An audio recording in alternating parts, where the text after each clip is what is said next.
เป็นยังไงตอนนี้เขาก็มาลินสายหาดโดยการพบปัญหาก็หลาย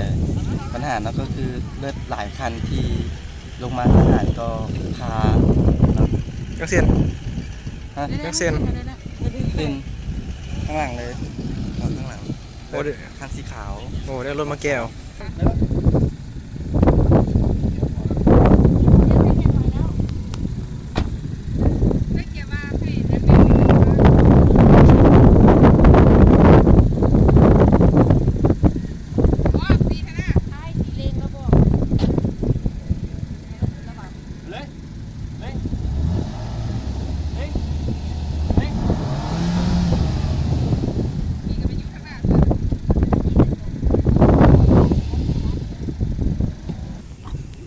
แห่งฟรีแห่งหลงแห่งฟรีแห่งหลงบ่ได้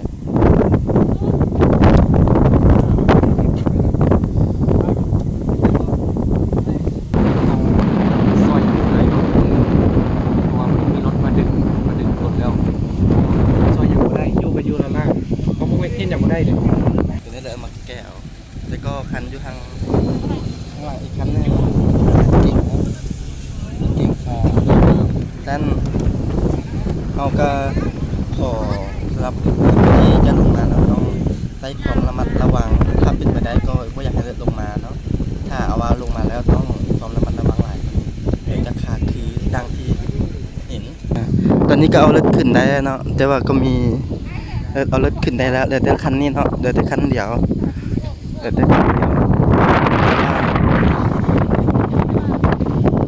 รายงานสดจาก